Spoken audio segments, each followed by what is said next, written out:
दो।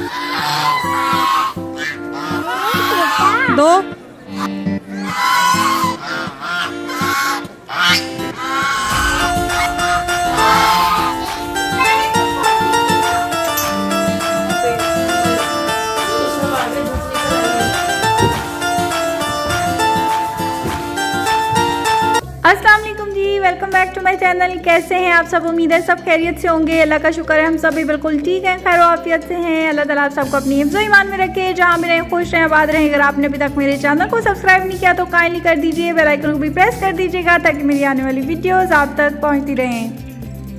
आज का ब्लॉग स्टार्ट किया है मैंने सुबह के 8 बजे और इतना प्यारा मौसम 3-4 दिन से ऐसा ही हो रहा है कि जब सुबह आँख खुलती है तो हल्की हल्की बारिश हो रही होती है और ठंडा ठंडा मौसम होता है, ठंडी हवाएं होती हैं। बाहर आके देखो तो दरख्त धुले हुए होते हैं, बिल्कुल ग्रीन, बहुत ही खूबसूरत। माशाल्लाह से जी सर्दियों की आमद है। बस यही सिम्टम्स आ रहे हैं, कुछ इलामात आ रही हैं सर्दियों की, क्योंकि सर्दियों से पहले इसी तरह होता है, हल्की हल्की बारिशें होती हैं कुछ दिन तक, उसके बाद मौसम ठंडा हो जाता है।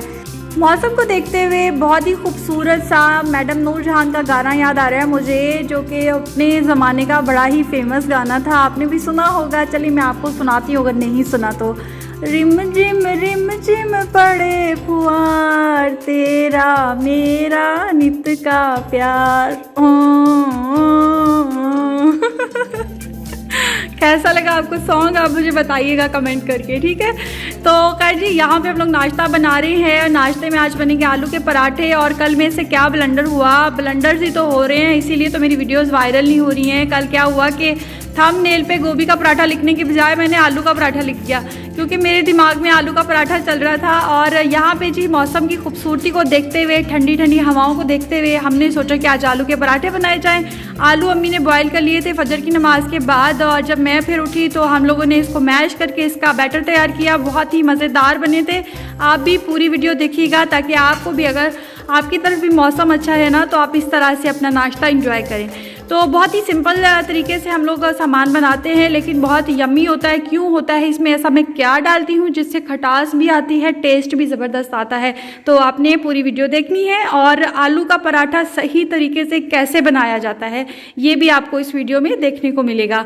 यहाँ पे जी बस हम लोग मैश कर लेंगे इसको, और इसके बाद हम लोगों ने पिसे हुए मसाले ऐड कर देने हैं। पिसी हुई लाल मिर्च है 1.5 टीस्पून, थोड़ी सी हल्दी डाल दी है, वो ज़रूरी नहीं है, वो मैंने गलती से डाल दी है। 1/2 टीस्पून मैंने नमक डाला है, धनिया पाउडर डाला है, पाउडर नहीं है, आपने इसको क्रश्ड धनिया डालना है, ठीक है। ऐसी चीज़ों में थोड़ा सा क्रश्ड होता है ना, जो दरदरा सा होता है, वो डालना है। और यहाँ पे 5 से 6 अदद लेमन का जूस मैंने डालना है, ठीक है। लेमन का जूस डालने से बहुत ही हाजमेदार पराठा बनता है और बहुत ही चटपटा सा टेस्ट आता है। धनिया थोड़ा आपने ज़्यादा डाल लेना है इसमें, ताकि ग्रीन ग्रीन सा आए, अच्छी सी शक्ल दिखेगी तो फिर खाने में भी दिल करेगा। और 4 से 5 अदद सब्ज़ मिर्चें बारीक काट के आपने इसमें वो डाल देनी है। ले जी बस ये चीज़ें हमने डाली हैं और इतने मज़े के हमारे पराठे बने थे। आप भी इस तरह से बनाइएगा और फिर मुझे बताइएगा आपको कैसा लगा आलू का पराठा। तो बैटर हो चुका है तैयार। अब इसके आगे है अम्मी की ड्यूटी, क्योंकि अम्मी बनाएंगी आलू का पराठा। आलू हो, गोभी हो, मूली हो, अम्मी ही ज़बरदस्त बनाती हैं। ये तो भाई फ़ैन है हम तो उनके पराठे के। मैं क्या, पूरी फैमिली हमारी, पूरा ख़ानदान। मेरी खाला भी परसों कह रही थी कि बाजी के हाथ का पराठा खाने के लिए मैंने किसी दिन आना है, तो बस जी इसीलिए अम्मी के हाथ के पराठे मैं आपके साथ शेयर करती हूँ। एनीवेज जी अभी बात करते हैं मॉर्निंग रूटीन के बारे में, कि हम होम मेकर्स के लिए मॉर्निंग रूटीन इतनी इम्पॉर्टेंट क्यों होती है।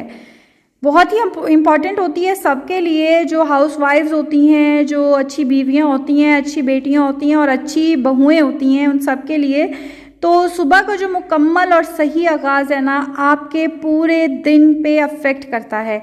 अगर सुबह का आगाज़ ही अच्छा नहीं होगा तो पूरा दिन कैसे अच्छा गुजरेगा। अगर सुबह का आगाज़ अच्छा होगा तो पूरा दिन खुशगवार और प्रोडक्टिव किस्म का गुजरेगा। इसी तरह एक एग्जांपल ले लें, आप किसी बच्चे की एग्जांपल ले लें। कोई बच्चे होते हैं, मेरा तो आजमाया हुआ है खैर, जो जावियर है, अगर सुबह रोते हुए उठता है ना, उसका पूरा दिन ही ऐसे गुजरता है, बहुत ही जो है तंग करने वाला, बहुत बहुत तंग करता है, चिड़चिड़ापन और बुरा हाल। इसीलिए अगर आप सुबह खुशगवार उठेंगे तो आपका पूरा दिन अच्छा गुजरेगा। और सुबह खुशगवार कैसे हो सकती है हमारी, अगर हमारी रात की नींद पूरी होती है। रात की नींद पूरी हो तो आप सुबह टाइम पे उठते हो, आप अपने दिन का आगाज़ करते हो अल्लाह के नाम से, कुरान पाक से, नमाज से, तो फिर ऑटोमेटिकली आपके पूरे दिन में बरकत बढ़ती है, आपके काम अच्छे होते हैं, आपके हर काम जो है बिगड़े काम भी संवर जाते हैं। इसलिए सुबह का आगाज़ अच्छा होना बहुत ज़रूरी है। अगर ये चीज़ें हम नोट नहीं करेंगे ना, अगर आपने पहले आज से कभी नोटिस नहीं किया ना, तो आप नोटिस कर लीजिए, क्योंकि ये बहुत ही अहम चीज़ है, हमारी ज़िंदगी का बहुत ही अहम हिस्सा है। और जी अगर मॉर्निंग रूटीन की बात कर ही रहे हैं तो यहाँ पे एक बहुत ही इम्पॉर्टेंट बात है कि कुछ लोग जो हैं वो सुबह का नाश्ता मिस कर देते हैं। वो कहते हैं कि हमें आदत नहीं है, खाया नहीं जाता है। तो ये सबसे बड़ी गलती करते हैं आप। जब तक आप अच्छा डट के नाश्ता नहीं करेंगे, आपका पूरा दिन एनर्जेटिक नहीं गुजरेगा। अच्छा नाश्ता तरीके से किया हो, चाहे आप दिन का खाना मिस कर दें, आप लंच छोड़ दें आप, लेकिन रात को भी डिनर करें। रात को भी डिनर इस तरह से करें, आप पूरी रोटी नहीं खाना चाहते, आप आधी रोटी खा लें, लेकिन नाश्ता आप अच्छे तरीके से बादशाह की तरह करें, ताकि पूरा दिन आपका अच्छा गुजरे, एनर्जी के साथ गुजरे। अगर ऐसा नहीं करते ना आप, तो फिर आपका बीपी लो, नींद आती है, गुनूदगी होती है, जिस्म बेजान होता रहता है। तो ये चीज़ें बहुत ही ज़रूरी हैं। अल्लाह का शुक्र है कि शुरू पहले दिन से ही सुबह 7 बजे घर में स्कूल जाती थी ना, तो मैं पराठा खा के जाती थी।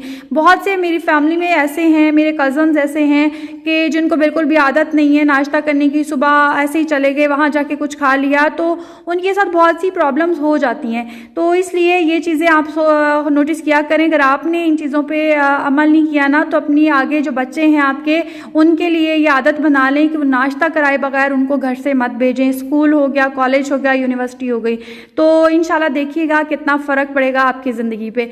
तो खैर जी, यहाँ पे हम किचन भी साफ़ कर लेते हैं। और किचन साफ़ करने का सही तरीका क्या होता है कि पहले मैं सोचती थी कि सिर्फ बर्तन धो लेने से या शेल्फ साफ़ कर लेने से ही किचन साफ़ हो जाता है। ऐसा नहीं है। अभी किचन साफ़ करने के साथ साथ अगर जहाँ पे आपका चूल्हा पड़ा हुआ है, आपका स्टोव पड़ा हुआ है, उसके पीछे जो वॉल है आपकी, उस पर छींटे पड़ जाते हैं कुकिंग करते हुए, पराठा बनाते हुए, खाना बनाते हुए, तो वो बहुत ही बुरा लगता है, बहुत ही अच्छा असर नहीं पड़ता। जो कोई किचन में आपके आता है, किचन जैसा भी हो, छोटा हो बड़ा हो, लेकिन नीट एंड क्लीन हो तो अच्छा लगता है। इस तरह से जी अगर आप ये काम डेली रूटीन का जो काम करते हैं, किचन क्लीनिंग करते करते अगर यही कपड़ा आप अपनी पीछे की दीवार पे भी मार देते हैं तो ज़्यादा नीटनेस आ जाती है। इसी तरह यही कपड़ा गीला आप कैबिनेट्स के दरवाज़ों पे मार देते हैं तो और ज़्यादा अच्छा लगता है। इसीलिए जी इन चीज़ों का ख्याल रखा करें। ये छोटी छोटी टिप्स हैं जो कि अक्सर पहले समझ में नहीं आती हैं, लेकिन ज़िंदगी के साथ साथ जैसे जैसे आपकी प्रैक्टिस होती जाती है ना, वैसे वैसे आपको समझ में आता है। ये बातें मुझे बिल्कुल भी समझ में नहीं आती थी, बल्कि बहुत ही बोरिंग काम लगता था, मुझे अच्छा नहीं लगता था। लेकिन अब थोड़ा सा मेरी रूटीन का हिस्सा बन चुका है। डेली जब भी मैं कोई किचन का काम करती हूँ तो मैं बिल्कुल ऐसे ही वॉल साफ़ कर दिए, ये इस तरह से जो जार्स पड़े हुए हैं, चाहे टूटे हुए ही हैं लेकिन साफ़ सुथरे होंगे तो ज़्यादा अच्छा लगेगा। टूटे हुए इस तरह से हैं कि जावियर छोटा था तो उसको मैं कैबिनेट पे यहाँ बिठा देती थी शेल्फ पे, तो वो पकड़ के कुछ चीज़ें छेड़ता था, उसके हाथ से गिर जाते थे। लेकिन ये मुझे पसंद इतने हैं कि हम लोगों ने इसको एल्फी के साथ जोड़ के वापस रख दिया है, और इस तरह के दोबारा हमें मिले भी नहीं, तो यही वजह थी कि जो मैंने दोबारा जोड़े हैं। और खैर जी, ये थी छोटी छोटी बातें, प्रोडक्टिव मॉर्निंग बनाने के छोटे छोटे टिप्स हैं जो मैंने आपके साथ शेयर किए हैं। इंशाल्लाह ताला आप अगर इस पे अमल करेंगे तो आपको बहुत ही फ़ायदा होगा। अगर फ़ायदा ना हो ना तो आप मेरे चैनल को अनसब कर देना, ठीक है। इससे बड़ी बात मैं आपको क्या कहूँगी।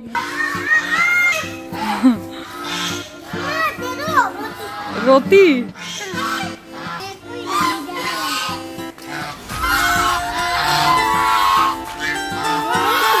दो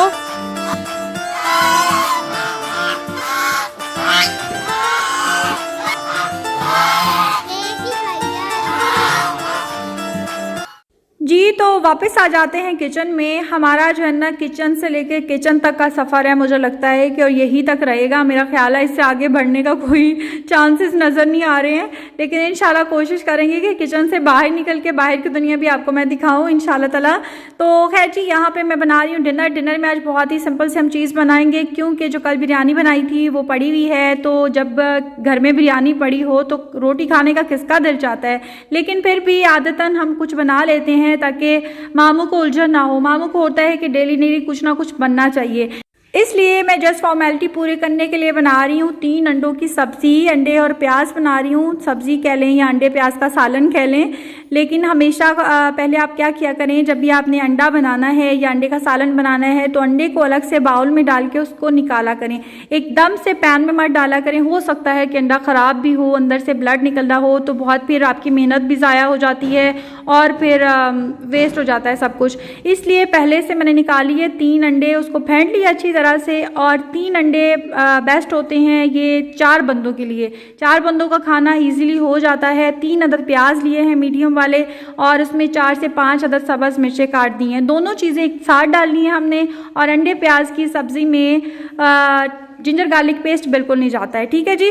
प्याज हमने जस्ट सॉफ्ट करना है और उसके बाद इसमें पिसे हुए मसाले ऐड कर देने हैं। वैसे तो ये रेसिपी मैंने पहले भी आपके साथ शेयर की है, लेकिन आज की ज़्यादा अच्छी होने वाली है क्योंकि आज मैंने मसाले में से थोड़े से कम डाले हैं।